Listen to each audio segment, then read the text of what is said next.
Two terrific basketball games in Fort Worth, Texas tonight. Boise State and Texas A&M will kick it off here at Dickies Arena.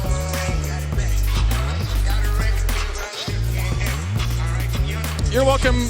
You're watching the Battleground 2K22 presented by Basketball University. Kevin Brown, John Crispin, and good evening from Fort Worth. In our second game on ESPN2, we'll see #1 Houston and St. Mary's.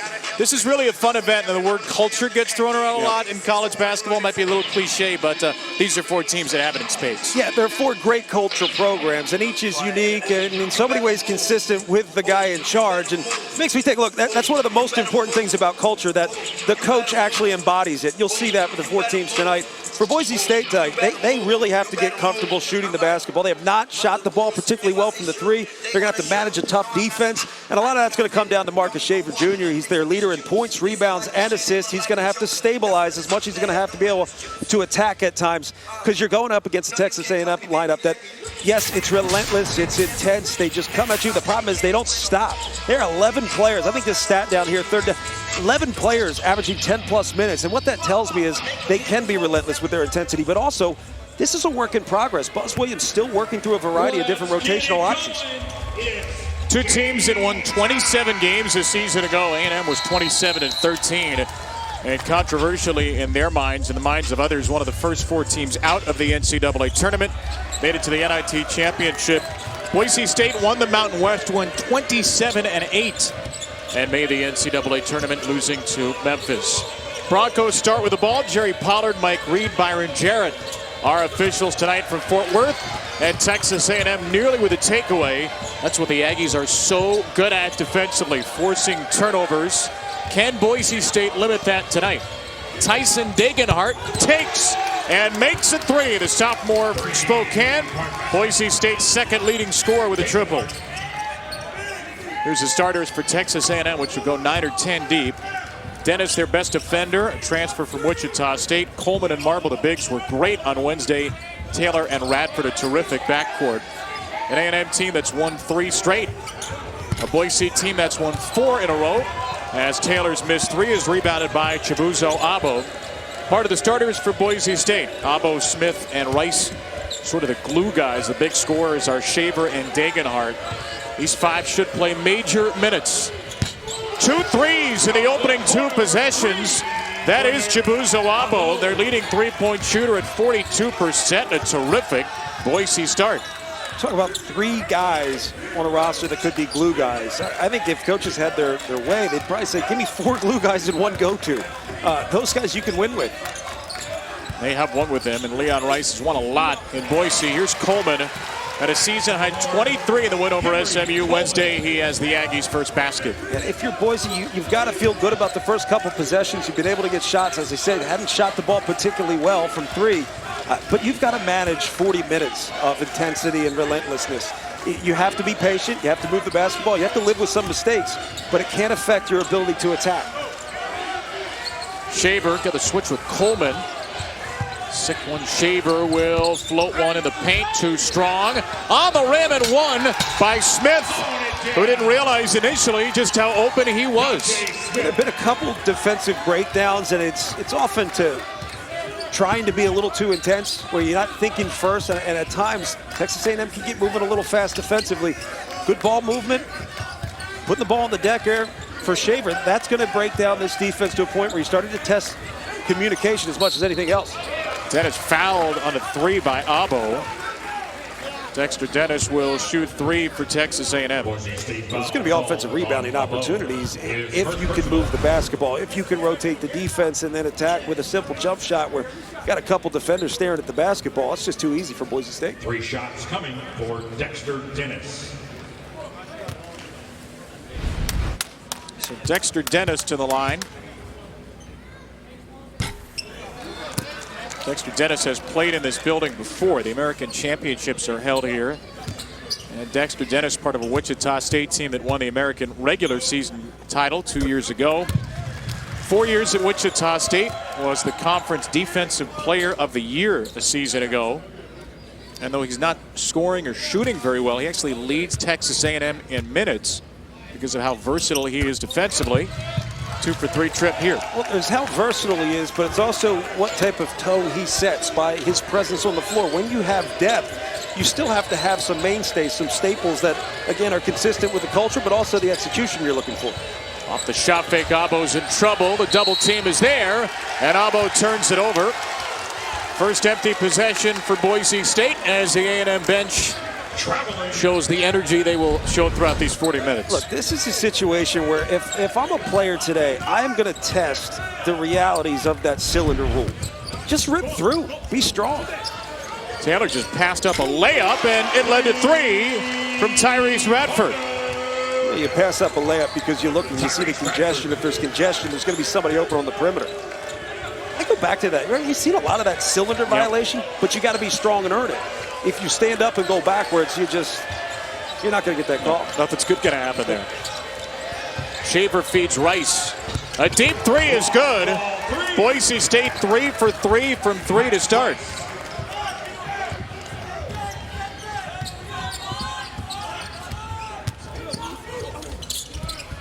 Welcome to Dickies Arena in Fort Worth, as Tyrese Radford has the last 5 for Texas A&M, an 11-9 Boise State lead in a matchup of 2 27-win teams from a season ago. Kevin Brown, John Crispin here at Dickies Arena in Fort Worth, part of a great doubleheader of hoops, which will see Houston and St. Mary's, number 1 Houston on ESPN2 to follow us. But 2 tournament contenders here, the Broncos, the defending Mountain West champs, with an early lead and a bank shot from Max Rice, who's got 5 of the last 2 for Boise State. Radford runs the floor, and Radford is fouled.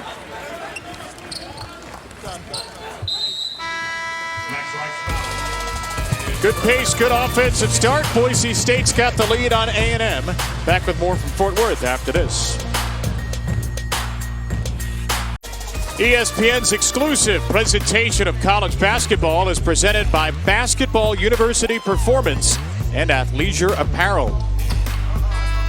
Boise State, as the other teams here at this event did, visiting the Ronald McDonald House earlier in the week in Fort Worth, Texas. Broncos off to a great start. Max Rice with a couple of baskets.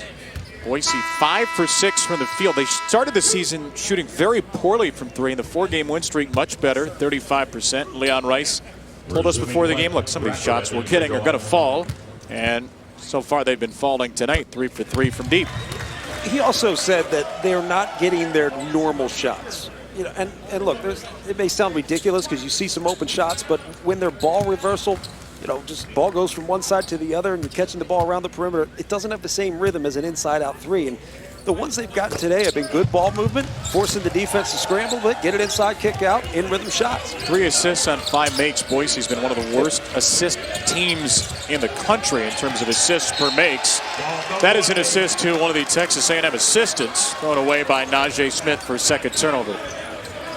That's the thing. When you think of pressure, you think, okay, let me manage this pressure. Let's move the basketball. The problem is it just wears on you mentally as much as it wears on you physically, forcing you to make quick decisions in a short period of time.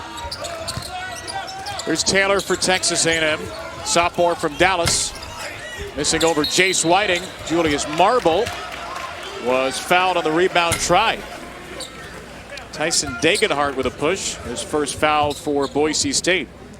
Coleman and Marble are a really tough matchup, too, because you're matching up with them on both sides of the ball. There's versatility, there's experience, but ultimately there's physicality. And that's another thing that just wears on you, right? You have to think, you've got to manage pressure, now you have to manage physicality. They allow you to be tougher. At Texas A&M, they have depth. It's a team that's going to continue to get better and better. Their experiences, it's up there with anybody. Shaver just lost Radford, who scored the last 9 points for Texas A&M. Like, you and I have seen Dexter Dennis play a lot of basketball at Wichita State. And you would say after seeing him, like, that's a guy that'll make you better. On the ball right now as is Marble. Shaver in all kinds of trouble. And there is a foul late on the push against Dennis. So going back, right, we talked cylinder violation earlier in the game. We had one. You want to test the officials, see if they're going to call this. Now, if you're strong with a basketball, you're going to get a cylinder violation call. But you've got to rip through. Another thing you see a lot of teams working on, whether you're playing Texas A&M or Houston, you're working on your step-throughs. Rip through, step through the defense, be able to make a pass. Boise State with Lucas Milner off the bench along with Sadrock and Ganga. Two bigs for the Broncos. Here's Milner back for Shaver. This time Radford draws the Shaver assignment and Ganga throws it away. You could just see cutting before the pass is received by the guy closest to you. That's what the pressure, the intensity, that's what it does.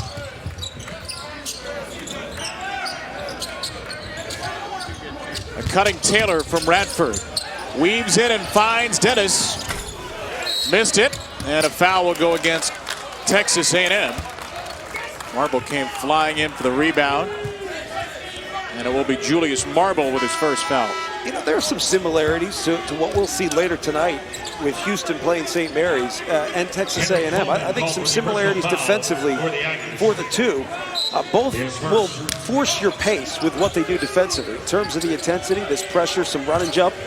But ultimately, it's about making you uncomfortable, not allowing you to settle in a game. A&M among the nation's best turnover defenses. Forced turnovers more than a quarter of opponents' possessions. That's 11th best in the country. And Ganga rattles home a three. The freshman from Angola, Sadrock and Ganga, highest rated player by recruiting services in the history of Boise State basketball. And the Broncos force a turnover of their own at the other end. Boise State's been good. And we talk about managing pressure. Well, a great way to do it is attack off the bounce, kick the ball out, force a little scramble, a little retreat, long closeout. And obviously, you're going to punish the team if you make those threes. You don't make shots, and the whole game feels different. Scoreboard looks different, too. 4 for 4 now for three for Boise State. It's a very good shooting team a season ago, as Leon Rice told us, and you mentioned. They've not gotten those same shots this year so far. Smith into Dennis. Dexter Dennis cuts him off very well, and Smith misses a tough shot. A rebound to Anderson Garcia, great rebounder off the A&M bench. Pretty shocking, we've got 6.5 minutes. A&M's only made one change. Usually you'll see 4 or 3, maybe 5 at a time for Buzz Williams. We were hyping their depth, and this is what we get. That's right, we should know better. Shaver picks the pocket. Shaver with a steal, up ahead, the layup good for Chase Whiting, the freshman. How about a couple possessions, kind of Boise State turning the tides here. A little pressure, get on the ball, double team down low. Henry Coleman throws it out of bounds. And Tyrese Radford just being a little careless with it. Shaver, one of the nation's steal leaders, 2.7 per game. Tough shot by Dennis and a foul. And Ganga will be hit with his first. More free throws for Dexter Dennis. Yeah, so Boise, the possession before this, applied a little pressure on the double team in the post, and then Marcus Shaver just getting out there. Tyrese Radford careless with the basketball for the moment, and he loses it. Radford's another guy. What a great pickup. I feel like from the transfer market, the guys we're celebrating at this point in the season are not really the guys we talked a lot about when they entered the portal. Right? Obviously, the Nigel Packs, there were a few guys that we knew a lot about. But Dexter Dennis is a winner. To me, Tyrese Radford, very well-coached guy. He's a winner. The big pickups. Henry Coleman, third. Played big-time basketball. So a lot of those glue-ish guys, right, as we talk about glue guys, they're going to make your team better, whoever you have. Dennis check out after the free throw. Kenny Obaseki is in. Here's the transfer list. This is just this year alone. You mentioned Coleman. It's his second year. Marble's new from Michigan State. That's a winning program. Dennis as well. A steal here for Radford, who was recruited to Virginia Tech by Buzz Williams, and after a couple of years joined him up again in College Station. I mean, they look like glue guys or glue-ish guys with a high ceiling. That's special. It's a team where nobody's going to score 20 every night, but a lot of guys could score 15 on any night, including Coleman, who puts in a tough 2 for his second bucket. Well, look, you can play to your matchup advantage, and with that kind of depth, versatility, you could always find an advantage on the floor someplace. I've been impressed with Boise State so far to start this game. Their stability with the basketball, their ability to apply some pressure, and then space the floor. Great spacing. Albo fouled on a 3. It is a 5 for 5 start from deep for Boise State. I Look, there's nothing wrong with moving the basketball and getting an open three. Is it contested? Yeah, it's contested. But when you're rolling 5 for 5 from 3, you better contest to the point where they can't shoot it. Talked a little Boise State's early season three-point shooting troubles. Only coming in shooting 30% from 3, but 5 for 5 to start certainly helps. It's a combination, missing threes at least. It's a combination of just missing open shots, but also not getting those in-rhythm looks that you're used to getting. So far, so good. Boise State forcing the chase, playing well out of a scrambling defense, and getting open shots in rhythm, getting their defense set as well. Other thing that jumps out, 8 made field goals, 6 assists. Coming into this game, Boise State had the 6th worst assist rate in the country. What that means is they assist on only 38% of their field goals. Only 5 teams assist on a fewer percentage of their makes. So Marcus Shavers had to do a lot of individual creation for Boise. Today, he has only taken 1 shot, but he has 3 assists. And the Broncos have it here with Jace Whiting. Shaver will take his 2nd shot, and he'll miss it 2. Marble clears the A&M rebound. It's interesting. You want to get Shaver involved, but at the same time, you want him to continue to move the basketball the way they've been able to move it.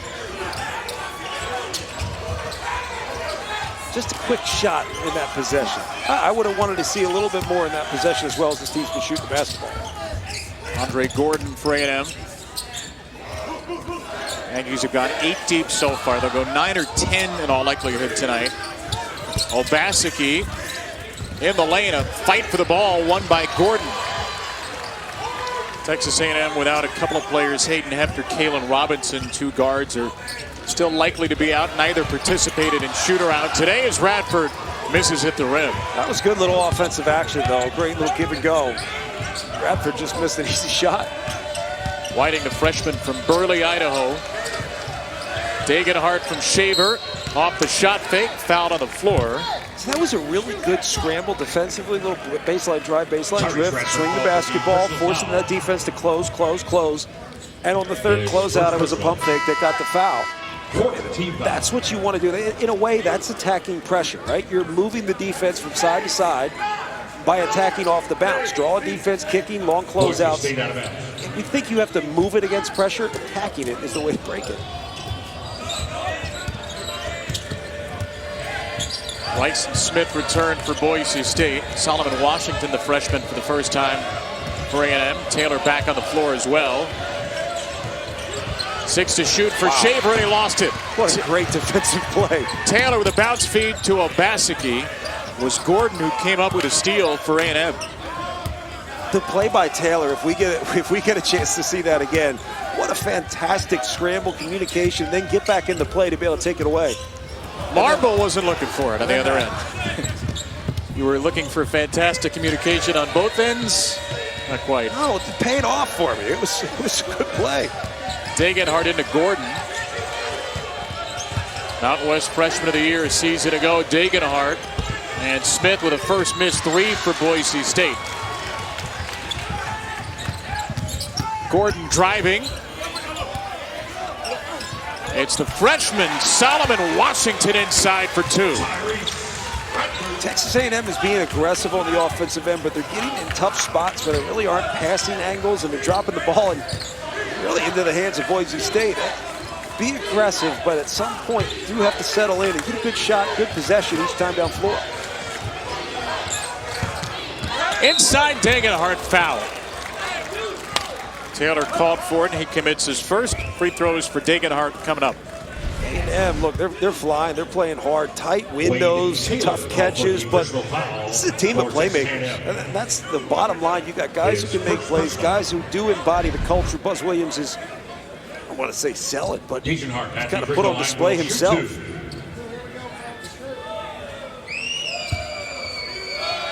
Tyson Degenhart, terrific for Boise State a season ago. They were best freshman in some time. Mountain West Freshman of the Year was the first at Boise State in 15 years to do so. Leon Rice said after being one of the best freshmen in the conference last year, he'll be one of the best players in the conference. The numbers are well up. 15 points, nearly 5.5 rebounds per game. Well, versatility's the key in this game today. Everybody's trying to play positionless basketball, but there's always one position you need to be able to play positionless. It's kind of like versatile 4 position. Degenhardt's got that. Why is that the position you need in positionless basketball? This is a game, it's too hard to explain that. It's the matchup. It's the matchup advantage you gain. It's what you don't lose on one end yet have on the other. Yet on the offensive end, you can't be just a brick that goes to the short corner or the high post. And every now and then the post if you're covered by a guard. You've got to be versatile on both ends. You've got to be able to handle the basketball. But defensively, you may have to take on a 7-footer. It allows you to have a disadvantage and turn it into an advantage. Whiting got out of a trap. Abo all alone. Hits his third 3 of the first half. And that's capitalizing on the over-aggression from Texas A&M, right? 2 guys run to the basketball. You're able to pass out of it. And that's what happens if you make a good, quick decision. Over time, it's harder to make good, quick decisions. So a lot of those so far from Boise State. Obaseki driving on Smith, left it short. I'd say tougher shots for Texas A&M to start this game. Boise State obviously making a higher percentage, but they're getting better looks. There's the double again. Knocked in the air by Washington. Coleman's got it on the run. Coleman looping around, missed with a left. And a foul against Taylor. He's picked up 2 quick ones. The A&M point guard and leading scorer. Talk about managing pressure, attacking it, also attacking it too. Now you got 3 defenders taken out of the play. Of course, someone's going to be open. That's going to be the stuff that Texas A&M's able to clean up over time, right? You start to figure out your rotations when you have so many different lineup possibilities. But then you have to make sure the guys on the floor can communicate with one another. That was 3 guys going to the basketball. It's too many. And to Rice, there's a quick double in the corner. Abo, he's hit 3, and that's not going to be a 4th, but Whiting is there for the long rebound.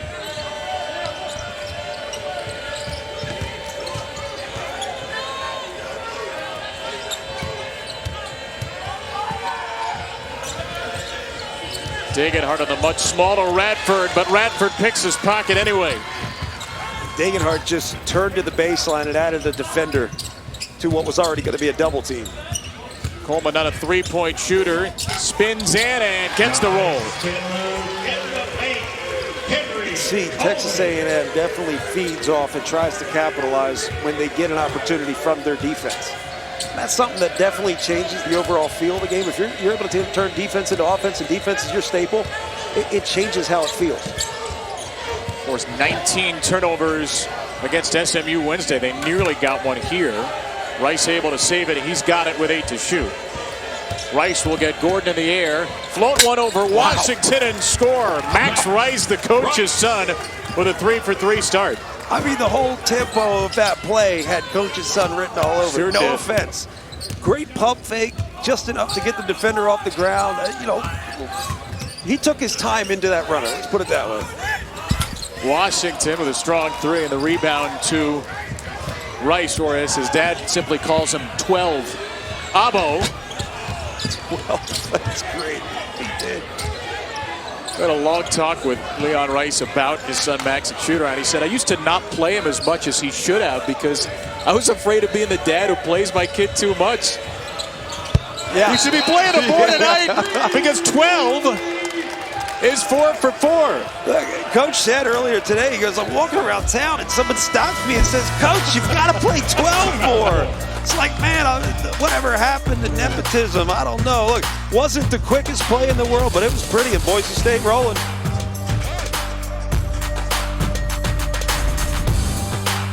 Buzz Williams took a timeout. Boise State shooting at 65% in the first half, 70% from 3. And the Broncos lead by 11 despite Texas A&M forcing 7 turnovers. Yeah, and this is where Boise State has to be concerned. Look, shooting a high percentage, but you're still being careless with the basketball at times. And Texas A&M, while they have 9 points off of turnovers, they haven't capitalized on nearly as much. Now, if they start to get stops and capitalize on a lot of these turnovers that they're forcing, they're going to continue to force because of the way it just wears on you playing this way, you could start to see this game shift at any moment. So Boise's had 22 possessions. They've scored on 14. They have 7 turnovers. So That means there's only one possession where they haven't turned it over and yet haven't scored. Dude, I have no idea what you just said. Well, what that would seem to indicate is this. Okay. You're going to have possessions where you don't turn it over and the ball doesn't go in. I mean, you're just going to. They're turning it over on a third of possessions right now. That may not be a sustainable rate, even though they're hitting a lot of shots. You lost me a while ago with that one. I got the first part, but I'd try a third time, but yeah, no. I'm not sure your brain's functioning. We have another game, so I want to save your good stuff for the rest of that. I'm sure there's an efficiency number in there somewhere. All I know is when you make a lot of shots early, you can't get too comfortable or too confident. Made shots allow you to get careless, and we've seen them turn the basketball over. These shots stop falling, the game shifts. And I do think Texas A&M has been effective with their disruption. There's Rice, who's got 10 to lead the way for Boise State. Nearly another turnover. Got it back in the hands of Nganga. The freshman will drive on Radford. One to shoot. It's going to be another turnover. Yep. Nganga didn't know the shot clock. You can just see it. It wears on you. Taking away passing lanes. You think you can see over top. The defense is a bigger guy throwing the ball. Great timing on the jump. Texas A&M is really starting to lock in. I mean, there are moments in the game where you can say, all right, I can start to see this may settle in. This is a good rotation. This is a tough offensive lineup for Boise State. Texas A&M starting to settle in. It's a foul on the cut. Smith bumped Radford. Good foul for Boise State now. That doesn't mean if you're Boise State that you all of a sudden shift and say, all right, we just need to be slow and efficient. No, you still have to attack. But you have to get good looks. Good looks allow you to get set defensively as well.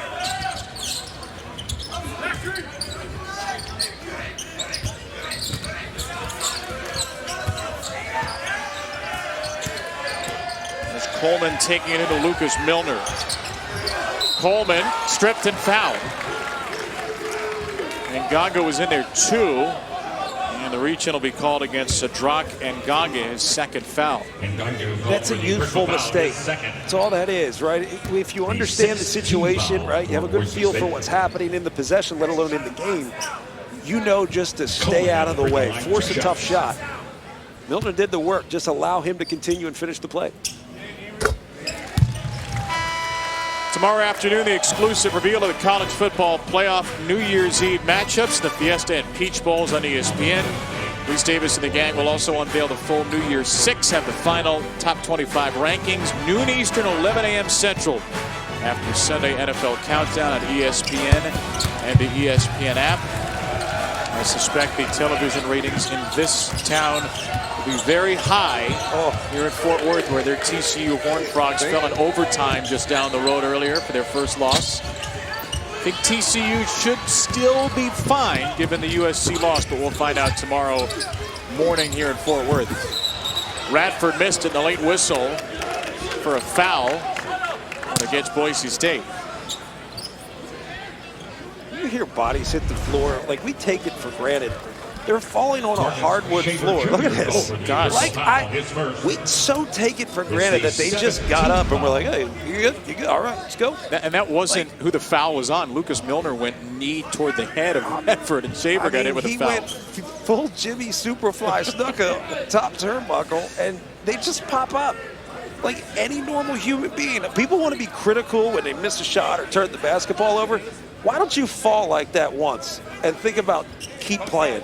Like, that stuff hurts, man. These guys are tough. All was missing was a folding chair on that action. Seriously, man. I mean, there are plays, and some are really bad, where a guy gets up, maybe he gets undercut some way, and you hear him hit the ground, and man. And Radford's still a little bit shaky. Jared Pollard, the referee, stopped the game to talk to him. I mean, clearly, as athletes, you're conditioned for this. But let me tell you what, when it's all done, you're no longer conditioned for it. Start playing golf. You just talk about the game. I mean, geez. It's 6'10", 242 flying into your shoulder. Gosh almighty. I mean, his whole body weight landed on him. Tell you, we aren't getting up and walking away. We're walking through the tunnel. That's where we're going. I'm being carried off. I don't know about you. 1 for 2 for Anderson Garcia. The lead at 8 for Boise State. Broncos have not trailed in this first half. Abo's got Radford all over him. It's just shifty. It's just, you can just feel it.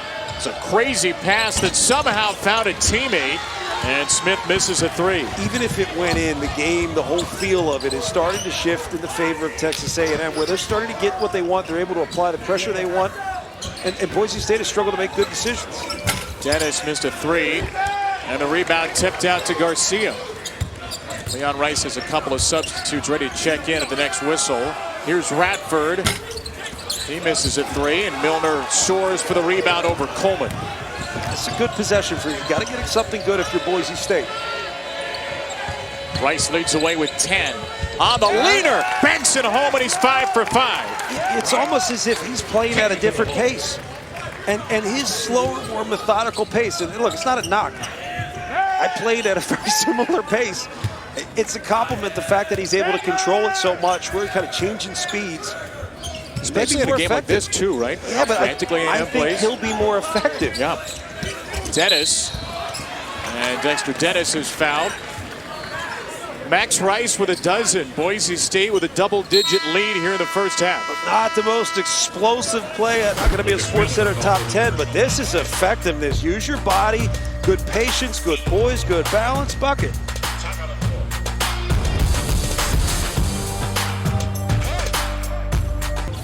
The Foundation Stuart Scott Cancer Research Fund honors Stuart's legacy by awarding grants to scientists who are addressing racial disparities in cancer outcomes, providing opportunities to researchers from diverse backgrounds. We here at ESPN and the V Foundation are proud to support this fund in Stuart's honor. You can as well by visiting v.org/Stuart. A lot of humble and I'd say humble and clear perspective from Stuart Scott and Jim Valvano. When you watch these things back, this time of year, we see it multiple times. I don't know about you, I watch it every time. Humble and clear. They're not messing around. But man, the humility continues when you think about what this network does, and a lot of the people at this network. Talked about Dick Vitale and what he's done to raise money.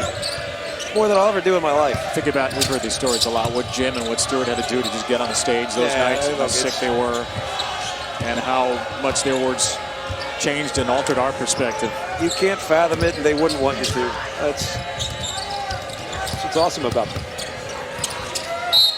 Poked away by Radford. It'll be Boise State ball with 8 to shoot. Buzz Williams, fourth year at Texas A&M, hoping to take the Aggies back to the tournament. I like this move, Coach Rice, bringing Shaver back in. Good opportunity here to get a good shot and really close this thing out. With a really good first half, given that Texas A&M has been effective in applying their pressure. There's Whiting, the freshman, and the rebound down to Henry Coleman, his first of the game. He's got 8 points. Radford has 9. The rest of the Aggies have really struggled. Good defensive half for a good defensive Boise State team. Eric Pratt, Little U senior in the game, throws it off the window. Tipped by Garcia out to Rice. Does not have the numbers, will hold for Boise State. He's had a really good half. Comfortable, he's managed the pressure really well. He's played at a different pace. His own pace, really, and I think that's why he's been effective. Why not? That's why not. Yeah, I mean, look, I have to say it just in case it goes in. You're just covering yourself. I get it. Well, it would sound first miss for Rice. It would. It's like when the guy goes baseline, and I'll say, "Look out!" It's my way of shutting up so a play can happen. But if he does dunk it, it seems like a predicament. If you say why not, and he drills it from 28, you're gonna be a big TikTok hit, which I know is what you want. Do they do sports highlights on TikTok? I wouldn't know.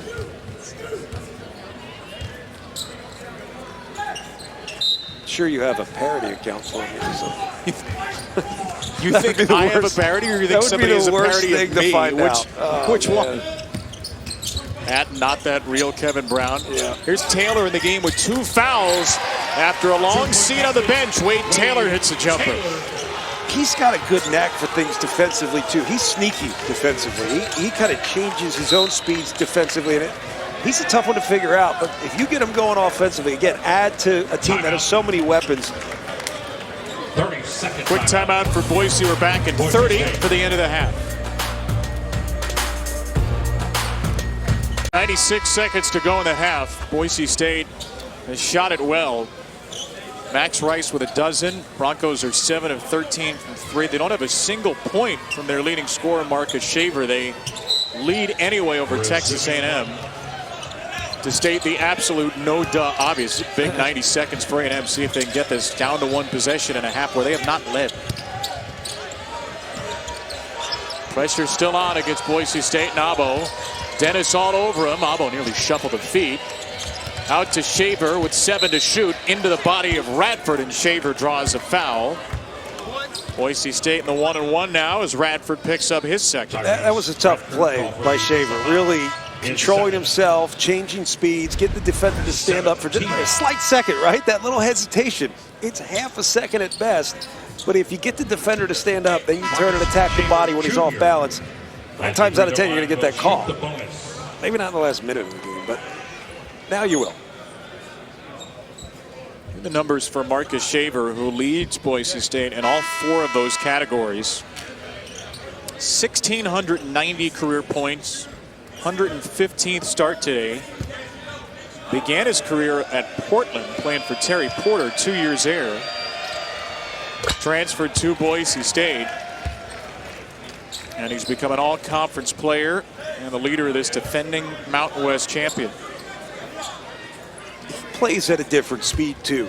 And I think that's one of the unique things about he and Rice, Max Rice, in the sense that they both play at their own speed. They don't get sped up. They're usually in control, and as long as you can still make good decisions, you're fine.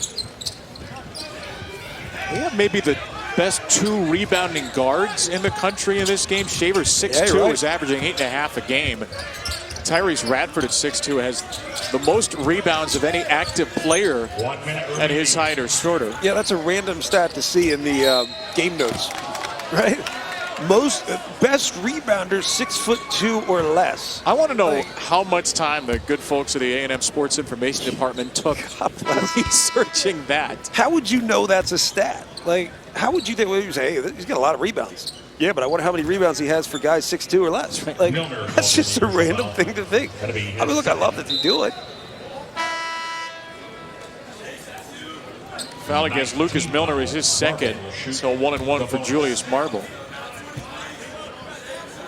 You're always trying. You're trying to qualify a statistic, right? That's kind of what we're doing, right? You're trying to qualify it and say, look, this is significant. Here's one way to think about it, and it is pretty outstanding. And there you go. Here's another random statistic for you, or Hoop Scoop. Only D1 player under 6'3" to average at least 8 rebounds per game. There you go. Why 6'3"? Is that like it's 6'4" there's somebody else? That's some guys. 6'3" and a half, there's somebody else. Yep. We actually took a tape measure to every Division I school in the country during open gym in the summer. Oh, I love it. Chance for a big possession here because the back end was missed by Marble. It's Coleman working on Smith. Traveled. Left it way short after he did travel. And that's a ball don't lie situation. Boise State's got it. 35 seconds in the half. Shaver slashing, and he draws another foul. This one against Andre Gordon. Another free throw at least coming for Marcus Shaver. All right, if I'm Coach Lehigh Rice, what I'm saying is, hey, Marcus Shaver, I need you to hesitation these guys to death. I can't say hesitate them to death. You get what I'm saying, right? Yeah. Use your hesitations to the point where you get this pressure defense running at you, try to stay with you, to stand up for a second. Once they stand up, then attack the body. He's figured out that works. It'll be interesting to see how often an experienced guy goes back to it. But you saw that, right? You saw how he's just his change of speeds is getting him to the foul. On the last possession, too, when he drew the foul against Radford. Smart. He just has the look of somebody who's kind of feeling the game out for a while, setting up teammates, and now I wouldn't be surprised to see Shaver go for 10, 12 points in the second half. But even that, if all he does is get certain guys in foul trouble or soften the defense to the point where they go, guys, you're going to stop fouling, that gives you an advantage. So he's figured out how to create an advantage against what would be a disadvantage, which is the pressure defense. That one nearly thrown to us. Dennis with a double team on him. Throw it away. It's tipped by Whiting. And it will stay with Texas A&M. You're all over that action. It was right over here. All over us. I didn't flinch. Never do. 2 seconds between shot and game clock. A&M just 8 for 24 in the half. 1 for its last 7 from the field. They've hit just 1 3. Radford driving into Shaver. Help came from behind with Smith. Boise can get the last shot. Rice finds a cutting Whiting. Dennis with a block. And it is out of bounds. You and I knew it was coming, right? We've seen it on Wichita State games. We've seen it a lot. 2 Wichita State games. Dexter Dennis, what a play. Like, there's not a chance of that getting beyond the foam of the backboard. Man, just took that away. It was out of bounds. Boise State will get the final shot here potentially with Shaver to inbound. Into Rice. He's got Dennis on him. Tipped away by Gordon, and now 1.2 for the Broncos.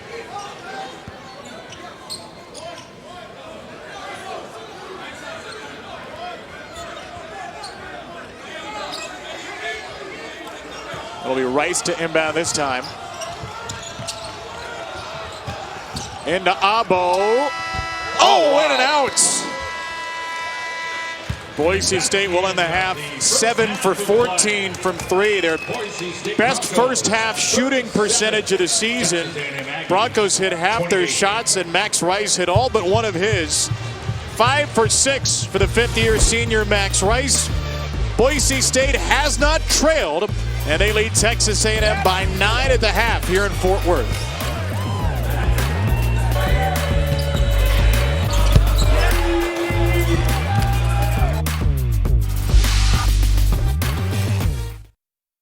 Boise State has not trailed in this game. It does not trail now. 9-point lead for the Broncos in the first half of our doubleheader. Kevin Brown, John Crispin back with you. It's not been a great shooting year for Boise State. They've won games with their defense, and while they have defended well, the three-point shot's been there too. Yeah, look, it's good when you can get open shots to fall early, especially if you're going up against a team who likes to pressure. And at times, that pressure will give you an advantage.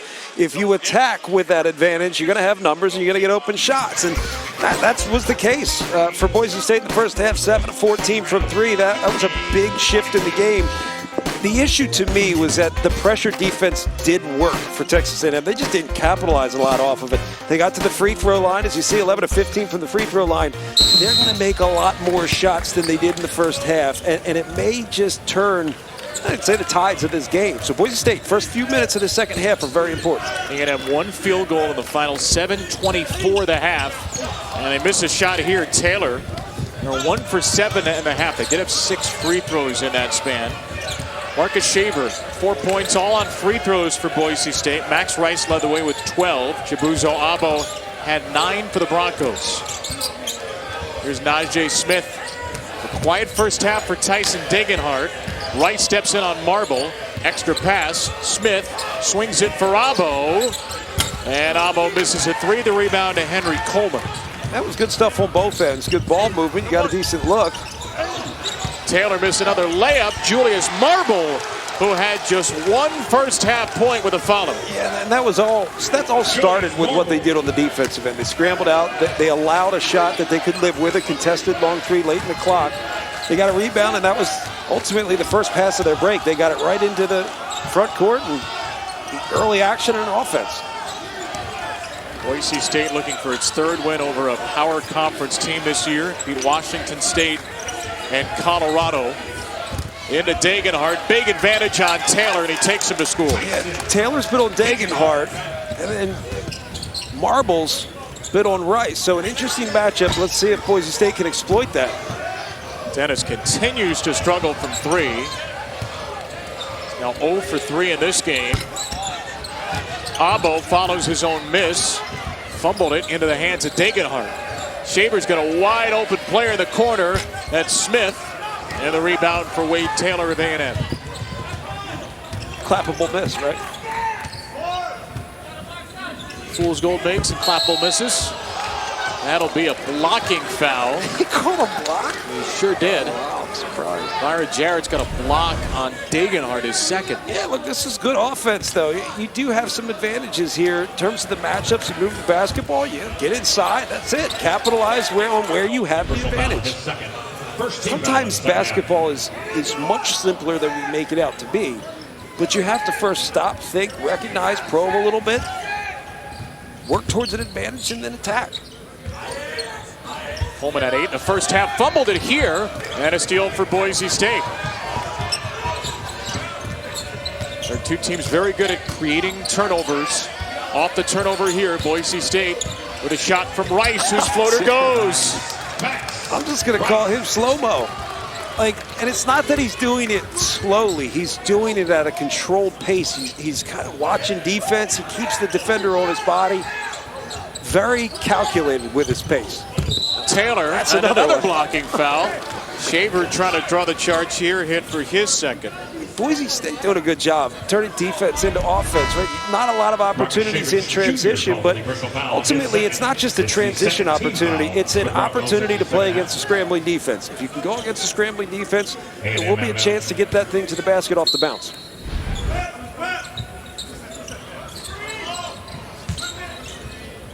Taylor just 1 for 5 shooting in the game, hits a 3, and he needed it. Oh, he needed it, and A&M needed it. They've put together some decent defensive possessions, but really haven't been able to capitalize on much. A&M just 2 for 11 now from 3.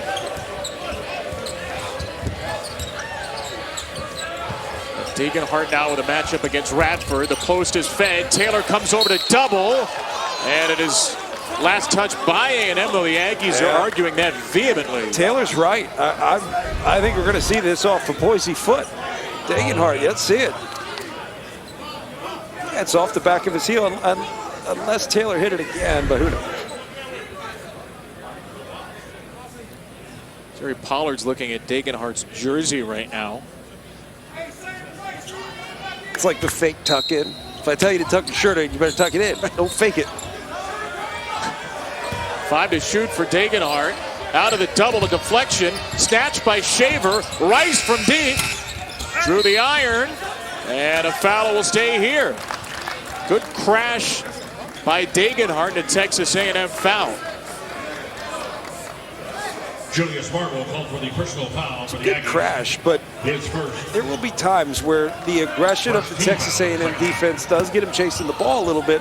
But also, you have to consider there's chasing the ball, but then you're chasing players when a shot goes up that you have to try to box out. There's Rice for Boise State. Just 2 for its last 13 from 3. And another foul against A&M. Second against Dexter Dennis. Personal foul, his second.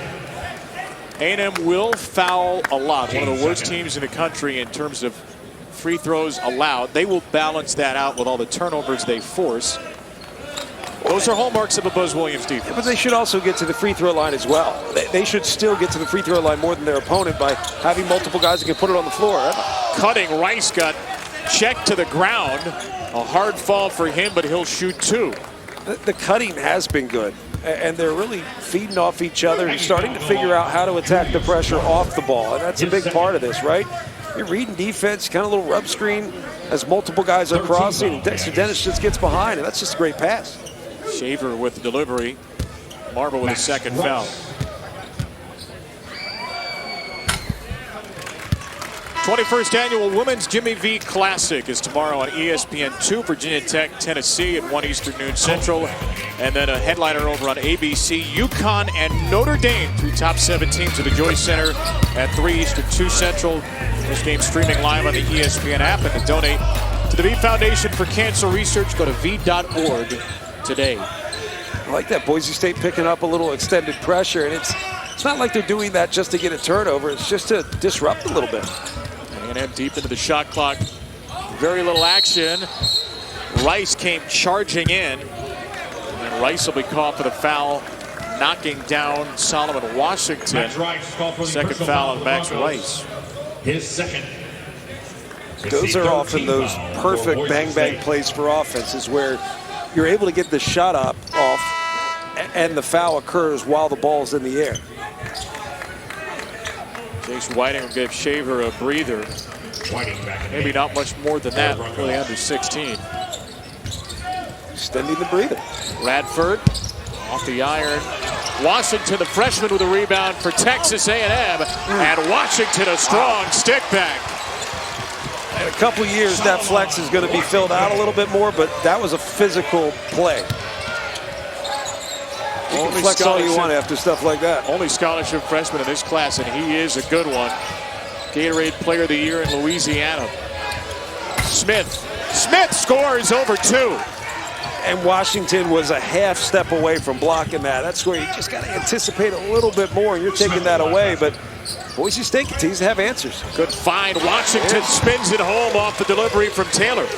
The starting group that was in there for A&M didn't have a good energy about them to start the second half, and now you're finding a little spark. That's how you earn more time, too, if you're Washington. Rice got a step on Coleman, and Dennis blocks it out of bounds. Second block shot for Dexter Dennis, which will send us to a timeout. Look, it took a little while for this second half to pick up. Some stagnant offense and defense. Nothing really happened. Dexter Dennis starting to come alive. I think this A&M team's, let's start waking up.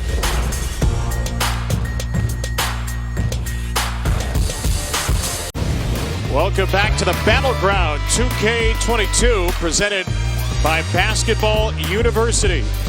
Second game of our doubleheader coming up at 8:30 local, 9:30 Eastern on ESPN2. The #1 team in the country, Houston, against St. Mary's. 4 terrific teams, 3 NCAA tournament teams from a season ago. Houston, St. Mary's, Boise here in Texas A&M. 3.5. Which was an NCAA tournament team in Buzz Williams' eyes. In his 85-page manifesto or so, but not in the committee's eyes. They finished the season strong, though. Made the NIT Finals. Here's Washington and A&M with a little bit of a surge here, brought by the freshman out of New Orleans, Solomon Washington. Well, energy was questionable coming out of the half of that starting group for Texas A&M, and Washington has been a spark. That's what you're asking for. Be a spark, make plays, bring good energy, right? It's not just make shots or get an assist and a rebound or a block shot. Just bring good energy off the bench, and he's done that. He's got the last 6. The lead is down to 6. Shaver back on the floor for Boise State, and with it, 3 to shoot. Shaver hits a 3, his first field goal of the night. That's a big answer when you start to feel things shift a little bit, right? The intensity of the game starting to shift. Good energy, at least from Washington for Texas A&M. But Boise State having an answer. Taylor's had a slow night, and he is fouled. Leon Rice can't believe it. Didn't think there was enough contact, but Taylor will shoot 2. The other thing we're starting to find a little bit is that kind of hard to find in this matchup flow.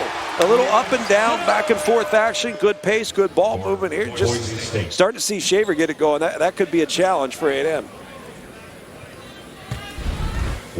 Foul was called on Degenhardt, his 3rd. Wade Taylor, 80% free throw shooter, well short. And Degenhardt's going to stay out there with the 3 fouls. Chibuzo Abo checks in for White. For the Broncos.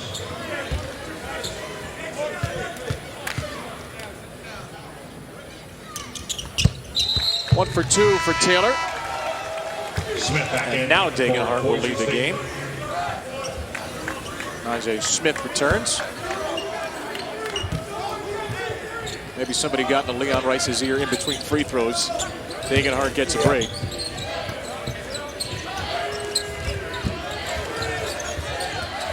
There's Rice. Cut off, threw it away, and a foul against Milner, who went crashing into Washington. 3rd foul on Lucas Milner. There are just some spots where you can't let the ball stick if you're playing against a team like Texas A&M or Houston, as we're going to see later tonight here in Fort Worth. The ball can't stick in the corner. And you dribble on that baseline, you dribble into help defense, there's nowhere to go. It's just a bad pass. And ultimately, it's a bad pass set up by a poor decision, which is putting the ball someplace it shouldn't be. Here's Taylor off the screen from Coleman. Coleman in there looking for the rebound, and he's the last to touch it. He's a big boy, too, isn't he? tell you, we've seen a lot of athletes over the years, guys that are flyers who just take off incredibly quick with foot speed. But recently, I feel like we've seen this commitment to just building ridiculous bodies on the basketball floor. The physicality, obviously, a big part of that. Coleman 6'8", 245. He's in there on that play. It's another steal. 11 takeaway for Texas A&M. Radford up strong. It's a charge. A charge against Radford, who took another hard spill. It was drawn by Abo. Look, good defense to stand there and take it. I just wish there was less of this in the game. Again, we've talked about this a lot. It's just so bang bang that I don't like the play. I think it's a great defensive play, but it's just so close. I mean, he's just getting out there when you're taking off. I think the start of the shot should occur as you're stepping into it, not as you're leaving the floor. That's just a tough one, but again, a good defensive play. Yeah, it's a great defensive play given the current state of the block charge. Yeah, I think it's getting to a point where it's really a dangerous play. Yeah. Washington called for a foul in on the other end, and Abo will shoot 2. I mean, you have a level of athlete and physicality, the bodies we talked about, right? It's 6'8", 240, 245. You have big boys out here. And that is one of the most dangerous situations you'll see in a game. I mean, if anything, move the restricted arc out. Chibuzo Abo from Texas Tech. High arcing free throw. Chibuzo Abo. A couple of years there was a highly regarded high school player. The way you said that. No, I'm pleasantly surprised. Look how high this thing Look at this guy critiquing shooters now, aren't Not we? critiquing, I'm pointing it out. It's not a critique. It went in. He's 11 for 13 on the year. He's good at it. Yeah, that's what he said. Eat it, Brown. I'm not saying it's bad. I'm just saying it's high. Shaver. All right. Offensive foul against Shaver. And a charge drawn this time by Coleman. Shaver's third. That one would have hurt a little bit. He came in with the knee high. Once again, look, it's a great play. Marcus Shaver called for the personal foul. It's tough. It's a tough one. That's an area where you just can't leave your feet. And if you do, you have to know someone's sliding in. And he's too valuable to go out with 3 fouls like that. Degenhardt's back in the game with a 3. Shaver's out. Radford just picked up his third at the other end for A&M. Here he is. A&M will be in the bonus the rest of this half. Radford looking for a cutting Dennis. Whiting held his ground defensively. Rice slipped. It's back up to guard Taylor.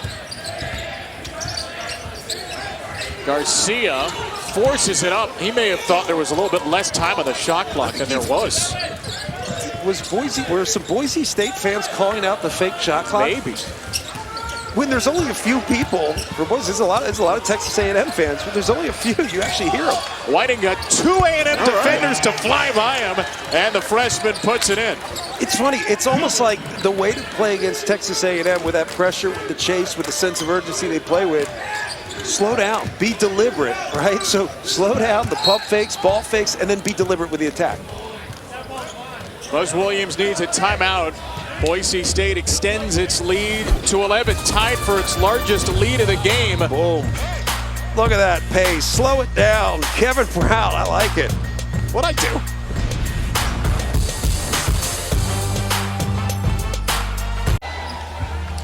Feels like the game has, at points in the second half, been hanging in the balance there for Texas A&M, but the Aggies have not seized it. Boise State has pushed back on a couple of short runs. Broncos have matched their largest lead of 11. It's a Boise State team, John, that lost to South Dakota State in the opener, lost to Charlotte and Myrtle Beach, but they've beaten a couple of Pac-12 teams, Washington State and Colorado. 27 wins, the most in program history a year ago. They may not be that good again, but every year under Leon Rice, Boise State is good. He told us he lives 13 years on the bubble, and this would be another really nice early season win. Yeah, given the amount of guys that can shoot the ball, 37% from the three-point line would do it. This is the type of team that when you have weapons around the perimeter, you can make a strong percentage right now. They came into this game shooting 30% from 3. Obviously, a little different right now. They've been feeling it, but that's a team, 37% from the field. This is a competitive team because defensively, they've shown they can compete with some of the best. Hope you enjoyed those 5 seconds. We're going back to break.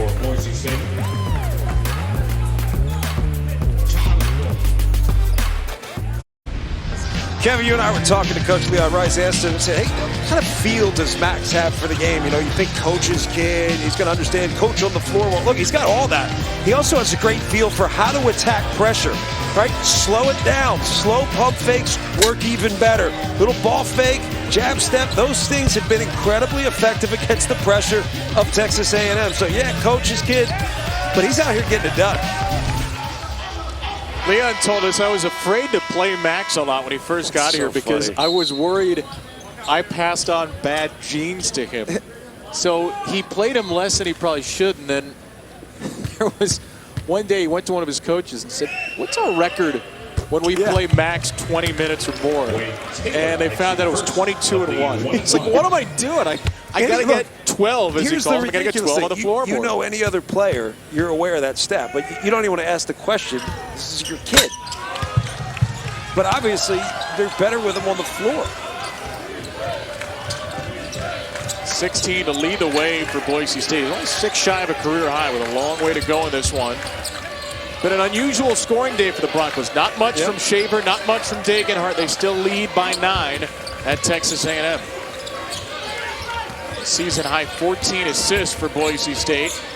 Degenhart will drive. Double comes from Taylor. Smith steps inside Garcia to the rim and a blocking foul. Smith draws the contact. The foul against Gordon and a chance for 3 for Najee Smith. You know, we talk about the assists, but we should also talk about the things that lead to a scoring opportunity. You may not get an assist for it, but you really should. If you draw 2 and make the right decision out of that double team, it's going to lead to an opportunity for a teammate. So I know you're not going to get an assist for it, but you created advantage for your team, which to me is assist worthy. Najee Smith leaves it short. It's like the hockey assist. Yep. We should value that more. Taylor slipped, and the three-pointer's good plus a foul. Smith commits a foul at the other end and a chance for 4 for number 4. It feels like Texas A&M has had answers for Boise State as well. See how much it was, probably on the landing. It seems like A&M's had answers, but the answers have been to keep it within 7, 8, 9, or 10. At some point, A&M has to really apply that sense of urgency to get this thing back as we get towards the final 10 minutes of play. Taylor can't complete the 4-point play, so missed free throws after made baskets on both ends. Hasn't been a one-possession game for a long time. And there's going to be a foul on Gordon, 7th on Texas A&M. There will be a lot of free throws down the stretch for both teams. 1-1 coming up for Smith. Najee Smith, a young man who played with Leon Rice's son, with Max Rice as a kid. Leon's known Najee since about 8th grade, he said. A couple of years in junior college at Cochise College, was a JUCO All-American. I love the story that Leon Rice told us about Najee Smith. So he saw him play. There was a play where Najee got the ball on the block against some big 7-foot kid, had absolutely no idea what to do. So he just turned and dunked it in his face. There are certain fundamentals he said I have to teach him, but you want to just let Naj be Naj. Yep, there are certain things you live with, because if you take that away, he's just not as good as he could possibly be.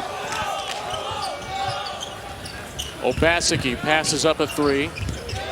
Washington, good crossover on Smith, and a handoff to Coleman. All right, Washington, he's been the guy in the second half. Great energy. He's into it now. But that's what you've needed. Again, the start to the second half for A&M, they were able to make plays, but they weren't making any energy. Washington's done that. Nearly did it again. Smith collects. Out to Rice. Back to Shaver for 3. Big shot for Shaver. And that's what you have to do if you're Boise State. You punish Washington for the little gamble. Gamble leads to a scramble. The scramble leads to an open shot. Taylor into the paint. A strong rebound for Smith. And then Smith swings the elbow late after a foul is called. A little bit of back and forth at this point. You want to see if it can create a little rhythm and flow. If A&M can continue to make plays, but then capitalize, play on one end and stop on the other. But Boise's had answers. They moved it well. They've been under control. will send. It feels like Max Rice has been a big part of all of it.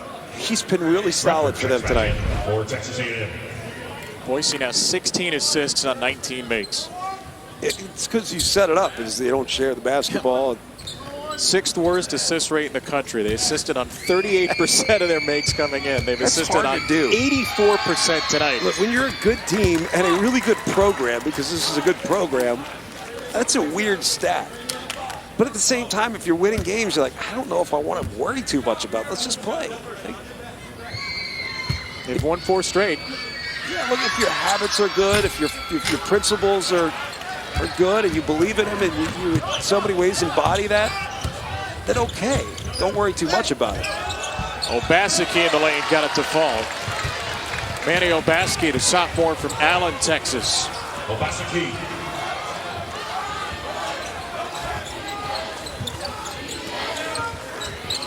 Rice.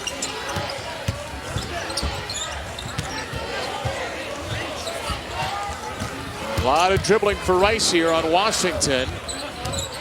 Abo, long jumper for 2. And the rebound down to Washington for Texas A&M. Taylor trying to push tempo. Taylor into the paint. Taylor left it short. Rebound Abo.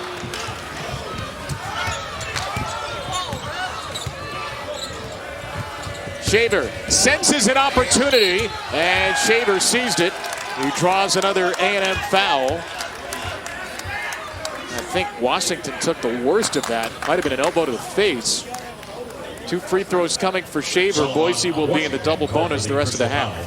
All right, so I didn't say anything for the last few because we had a little flow there. We were getting back and forth. Ultimately, you want to see here down the stretch who can control this game. If it starts to favor A&M in the sense where they're able to get and apply their pressure, get some makes, and pick up full court, I like what they've been doing in the half court defensively, but some of the gambles have put them at a point where they're chasing the play and allow Boise State to end up at the free throw line. I like the way you emphasize that. I know. Free throw line. I didn't mean to. As opposed to the free pass line. It sounds like it's from another time. The free throw line. Ladies and gentlemen, the free throw line. Young whippersnapper at the free throw line. One-handed to the peach basket now. Underhanded, dude. Go full Rick Barry.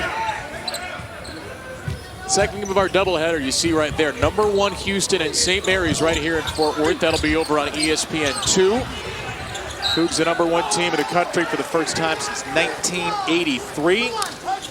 And they'll face a St. Mary's team that is one of the most successful programs in the country. Randy Bennett and Kelvin Sampson, who will actually meet for the first time as head coaches. I think it's safe to say that as broadcasters, we really don't have a rooting interest. But there are times when you cover somebody that you just say, I just want to see them do well. I can't say, I hope they win. Can't say, I just want to see the way they play do well. And Houston's one of those.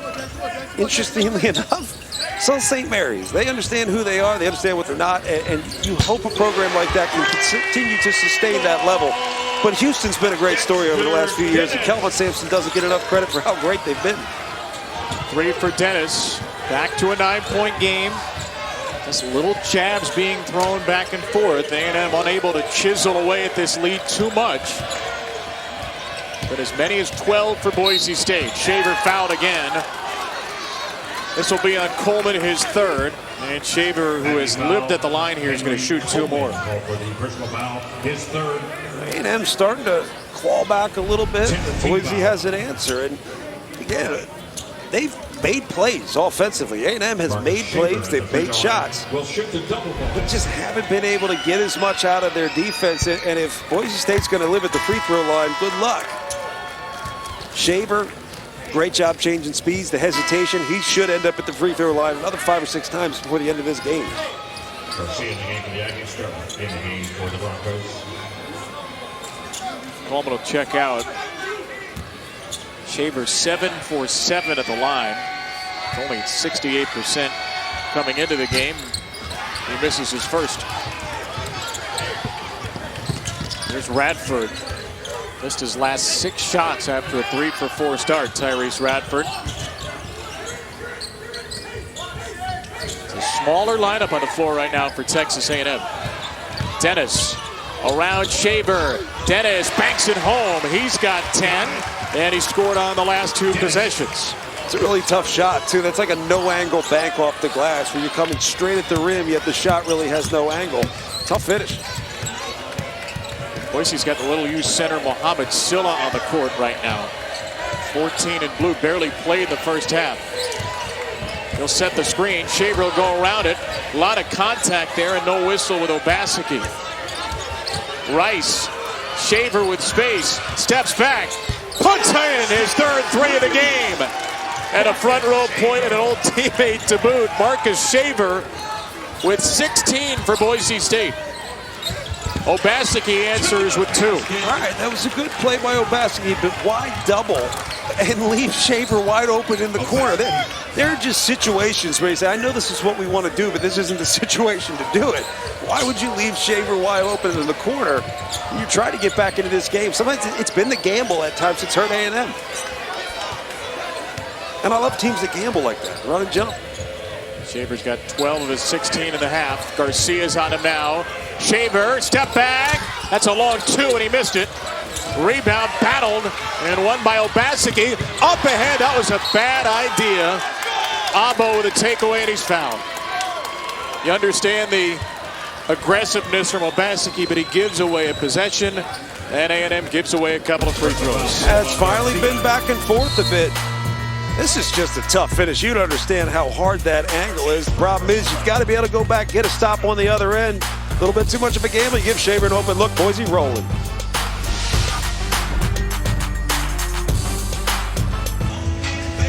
It is V Week here at ESPN, where we partner with the V Foundation to highlight the urgent need for cancer research, game-changing research that helps save lives. Help us join the fight against cancer by visiting v.org/donate. The best part of this, 100% of your donation, every dollar, every penny, will go directly to cancer research. 6:28 to go here in Fort Worth. It's a 9-point Boise State lead. Broncos in the double bonus. 2 free throws for Chibuzo Abo. 12 points, 8 rebounds for Abo, one of 3 Boise State players in double figures. Marcus Shaver and Max Rice with 16. Boise 10 for 21 at the 3-point line, and now 17 for 22 at the free throw line. Yeah, I'm looking at my stat monitor. It says current trends, 3 of the last 3 for A&M, but 5 of the last 7 for Boise State. That's the challenge if you're trying to get back into this game. Washington in between 2. Garcia got it back for A&M. Wade Taylor leading with 11 for the Aggies. A tough 3 over Shaver, and Taylor terrifically drains it. At this point in the game, it's going to come down to the other end for A&M. They've been able to make shots. Playmaking's been there for the last 4, but they've got to get stops. That's a wide open 3. Rice missed it. They get a stop. Radford up ahead to Taylor. Step back again. That's well short. Fight for the ball, and Radford wins it. In the corner, missed another one. Rebound to Silla. You were good, though. Your energy was good. Like, if they paid that off with a 3, you would have had a good call. That was like, what you saying? Why not on the Max Rice 3 in the first half? He missed by 8 feet. Yeah. We're anticipators. Shaver's in trouble here. That's going to be a foul. Violation of the cylinder against Obaseki. 2 more free throws coming for Shaver. This is where I really do. It's like every team is watching this. You start to see you've got to be strong with the best. Well, look, guys practice this. They practice step-throughs at a double team. But you just have to be strong. If a guy gets up into your space, get low, rip it through, there's no way that's not a foul. Like, I know there's a lot of people out there saying, how's that a foul? Well, it's because there's a rule about that. Put a cylinder around an offensive player, go shoulder width, say you can't get into that space. And if you do, he has the rights to turn and kind of rip through you.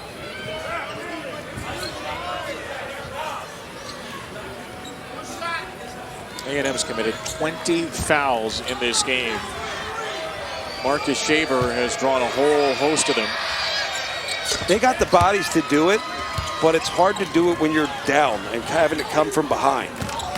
Because you have to play with a different sense of urgency defensively. You got to chase a little harder. You do have to have a calculated kind of style to your gamble. but you're chasing the play a little bit more. It's hard when your opponent's going to live at the free throw line. Taylor. Olbaski, good catch with 10 to shoot and 5 to play. Nearly threw it away to Washington.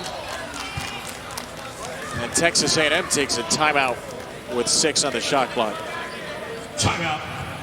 We're going to join him for 30 seconds. Come back with the waiting moments of this A&M possession, down by 10.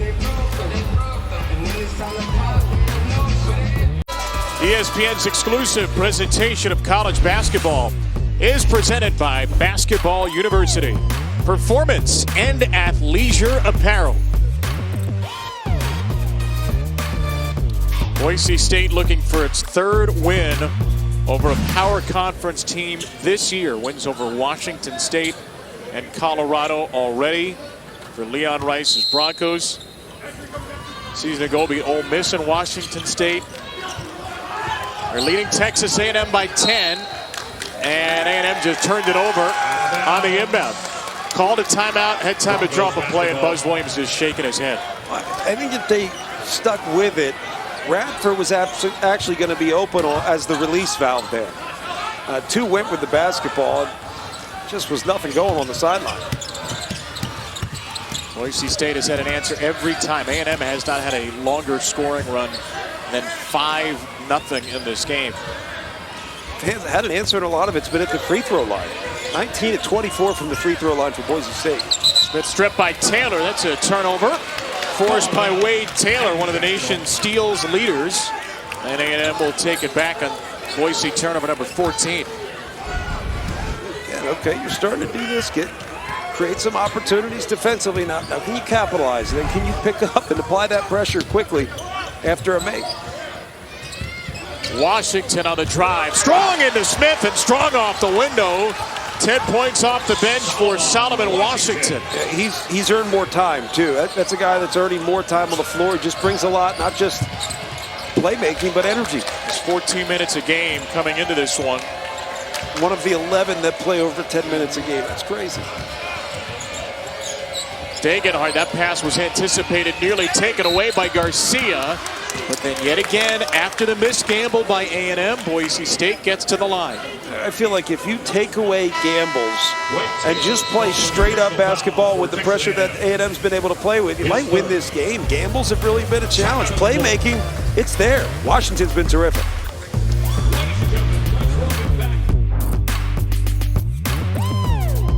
Season high 10 threes, season high 19 free throws, season high 17 assists for Boise State. Broncos had won 4 in a row. Despite some poor offense, they lead by 8 with a better offensive night tonight. Tomorrow, 8 Eastern, 7 Central on the SEC Network. It's another edition of True South. John T. Edge travels around Brunswick and St. Simons Island, Georgia, meeting the locals, listening to music, eating great food, and talking about the South. What's better than that? That's a great promo. How do you get that gig, man? Like, look, I'm not complaining about what we get to do. Not at all. But that sounds pretty awesome. Because we meet locals, we listen to music, we eat good food. I'd be happy to get paid for that, too. I mean, I live in South Jersey. It would be really nice to go South Jersey. That's going to be your show. I'm sure the ratings will be through the roof. We have a lot to offer. True Pittman.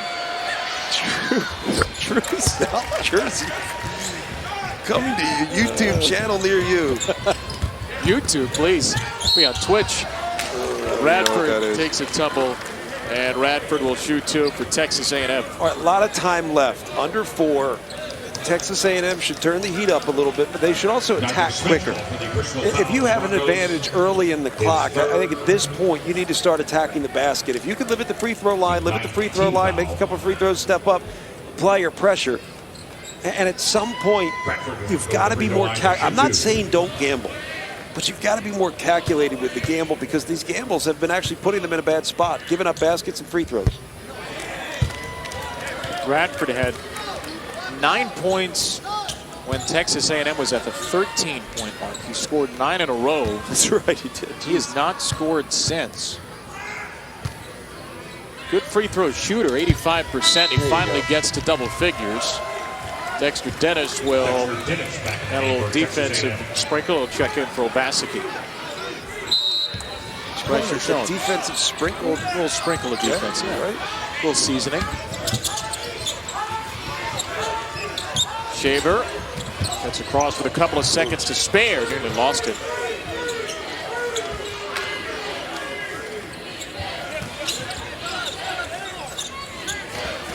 Had to shoot for Smith. Degenhardt.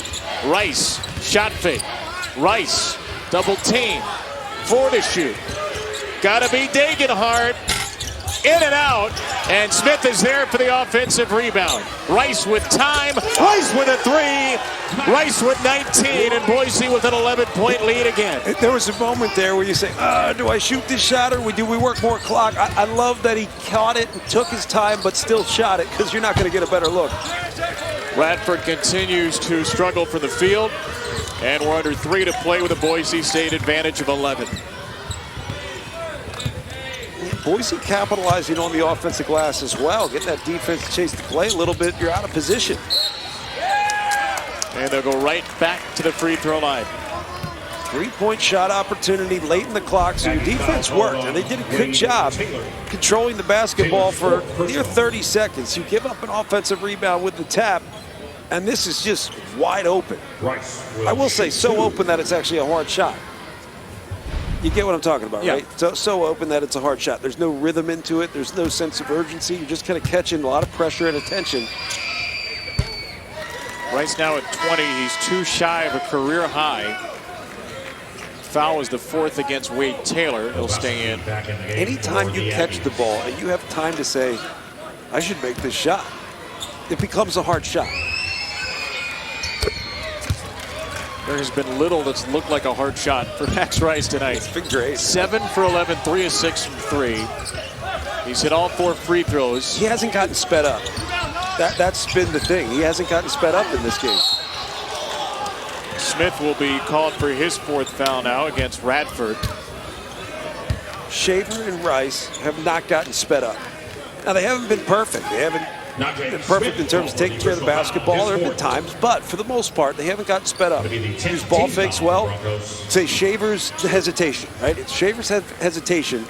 Rice's ball fakes, pump fakes have gotten him where he wants to go.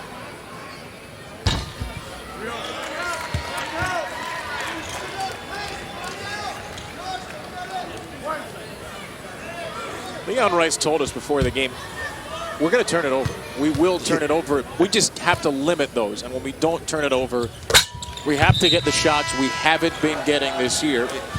He will live with the 14 turnovers, given all of the good ball, given all of the good looks. Well, sometimes, too, you look at it and you say, all right, there are some turnovers we can't have. And I'm going to say a ball reversal turnover is something you have to eliminate, because that's layup on the other end. So there's a lot that you can eliminate and say, look, we're going to live with some aggressive turnovers.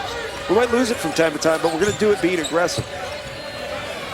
18 assists on their 21 makes. And who knows how many of those free throws were assisted. 22 of 28, they're going to go right back to the line as Rice is fouled by Dennis. So if Boise State can hold on to this 12-point lead at the moment, you would say this is a really good win, because down the road, this Texas A&M team is going to start to figure it out. Smith foul, by the way, beg your pardon. I was really bothered by that. I was bothered. I had to get it in. But no, you think about this as a team, there's a big process to a lot of these programs that we talk about as culture programs. And there are a lot of things that Buzz Williams and that coaching staff does that is unique to them, that gives them the culture that they have. You know, some of the shirts we've seen, the sayings and all these things. If you buy into that, if you believe in it, and you believe in one another through that culture matters, that works. You grow together throughout the course of the season. And there's a lot of new pieces here from different schools. It will take time, but if they buy into what makes them unique and special, they're going to be really good. That depth, athleticism, that intensity, A&M's going to be good. Which in turn, for Boise State, says, thank God, because that's a good win. Yeah, this could be way down the line, quad 1 win, potentially. We're so far away from that, but it's going to be a 3rd Power 5 win. I know. And the Mountain West is a good conference, too. I mean, the Mountain West had 4 teams last year. Boise State will be challenged again. Well, we talked with Leon Rice about that. You guys are all perpetually on the bubble, right? He's like, yes. He said, I've been on the bubble for 13 years. But he loves it. Yeah, because you could not be on the bubble and not even be in the conversation. Very few have done what Gonzaga has done, where you went from being a mid-major to your own stinking category. Well, they're not Power 5, but it's Gonzaga. That's special. They're becoming one of those teams in the next tier below Gonzaga for non-power conferences, and it makes sense. Leon Rice was at Gonzaga for a dozen years. Glad you're picking up what I was putting down. Absolutely. If you were a Gonzaga assistant coach last year, you probably made the NCAA tournament. Tommy Lloyd in Arizona did as well. Smith fouled again. That jam will not count, though it looked nice. More free throws coming for Najee Smith. Like, in preparation for this, like, I didn't see this Boise State team a lot on tape. Like, I watched a lot, but I didn't see the team that we're seeing right now. They've been poised. They've been under control. And yes, look, no question, they're going to turn the basketball over. You're going to turn it over if you're trying to be aggressive on the offensive end against a team like A&M. So you have to live with it. But they have been calculated with their mistakes, right? They're putting themselves in a best position to be able to score. So it's been a good game for Boise State, really on both ends, but A&M has missed some opportunities. Taylor off the free throw by Smith. Into Coleman, who finishes. Henry Coleman. And Boise State uses its second timeout. Minute 34 to go, an 11-point lead for Leon Rice's Boise State Broncos. So what were your initial thoughts coming into this game, this matchup? Just initial thoughts. Honestly, I didn't know, because like you, having seen some Boise, having seen some A&M this year, seeing A&M get blown out a couple of times in Myrtle Beach, seeing Boise up and down, I really didn't know. That's why I was so curious about this game. So what I did in the prep was I just went to made shot. After a while, you watch some games, you watch some breakdowns, how they defend certain situations. But then I just went to made shots because I was like, there's too much potential in both of these teams to, in so many ways, judge them by the way they're playing based on misses or makes. So when I went to made shots, I saw a ton of potential for A&M in terms of depth, guys that can give you 20 on any given night. And on the other side in Boise, I saw if they shoot the three well, they're difficult to cover. It's as simple as that. They need room on the floor to work. They need to make a higher percentage of their threes. And that's why I said earlier, they've got to be a 37% three-point shooting team. Like, I don't think that's over-ambitious. I think that's pretty reasonable. But they have enough playmakers, enough guys that know how to manage a game and manage the talent around them that they could be good. They're not as deep as they've been in years past. Shavers fouled again. This must be the 10th straight possession with a foul. Outside of the starting five, I'll be curious who steps up for Boise. Milner's played a little, Whiting's played a little bit, but it's a really, really good starting five. They've all played 31 minutes or more today. They've all scored at least 8. And they've all picked up multiple assists. That's impressive, too. Very good passing team, Boise State, which has really stood out today after, again, it did not appear that way in the first 7 games. Well, if you're Boise State, you're Leon Rice, you've got to bring guys along when you can. I think it's easy to say, like, oh, well, we got to get them some minutes. You got to get them in the game. We got to bring them along. It's like, but you can't sacrifice losing if you should be winning. And that's the challenge. You want to learn, but you want to do so while winning. So you need guys to play significant minutes. I mean, we saw Silla in there, and we're kind of shocked. Like, he hadn't played in the game, and there he is. You've got to do that. You've got to find out. And if your depth is game to game, that's fine, right? We'll just feel out the situation. You may not play today, but you're going to play the next game. Just hang in there. Taylor missed a 3. Leon Rice said to us, I have a couple of guys on my bench. I want to get more minutes, but if I had played them more, we might be 2 and 5. Yeah, that's what I'm saying. You say it. Whiting, despite the deflection from Dennis, it's in. It's a made field goal, which we haven't seen in a while. Obaseki with a ferocious dunk for Texas A&M. Holy smokes, man. Oh, God. Manny Obaseki with a late-game explosion. I appreciate the stoppage. Can we see it? Thanks for the inadvertent whistle or whatever the heck happened. Here we go. Here it comes. This thing happened fast. Jeez. Wow. That caught me off. I didn't even get a look out in. Look out. That happened fast.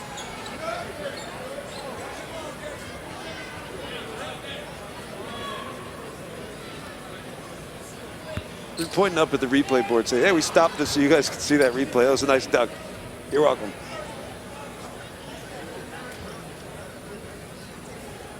Jerry Pollard is still holding play. Now the shot clock is off. There we go. Now it's back on. I want to go back to that point, though, with Boise State. That's the challenge that a lot of coaches do have, where they say, look, I feel good about 5, 6, 7. But beyond that, like, I just don't know, because you may have some new personnel, you may have some transfers, you don't know how they fit with your core group. There are a lot of challenges throughout the country. There's a lot of talent out there, but how they fit together and who you trust along the way, that's tough for coaches.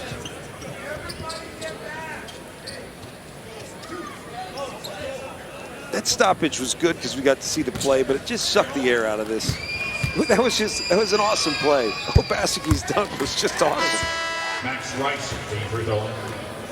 Max Rice has just tied a career high. 22 points. And he has now set a career high. Scored 22 against New Mexico, December the 23rd, 2020. And Max Rice on December the 3rd, 2022. A new career high 23 and a Boise State win.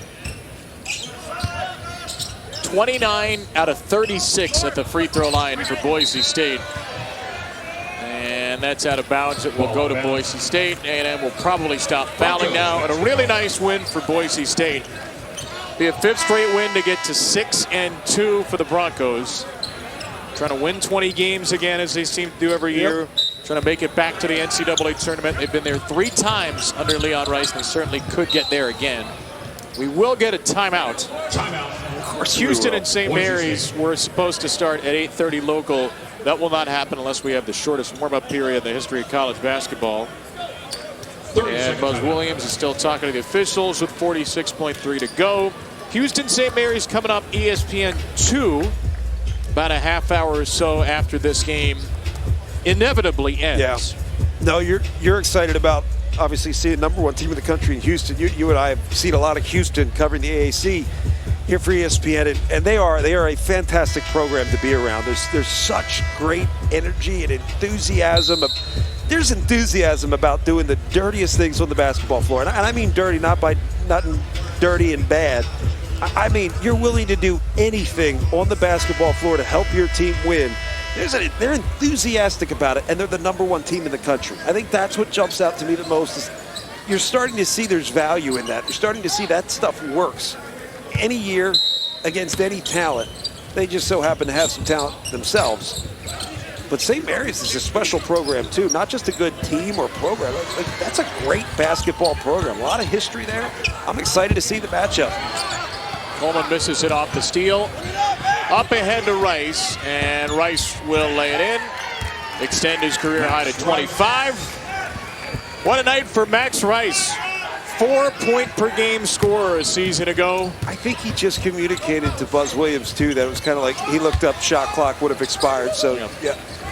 Obasiki. Just get it across half court. This thing will go to bed. And A&M still going to defend this thing out, but the shot clock is off. And the Broncos will get their win.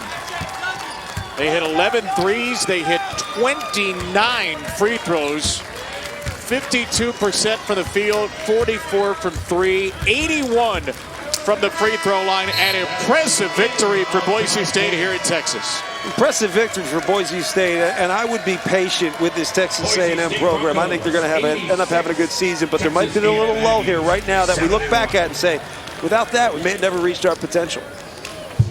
Game 2 for us is going to be on ESPN 2.5 hour. Houston St. Mary's here on ESPNU. CFB 150 is next. Boise State wins it by 15. Another power conference win for the Broncos.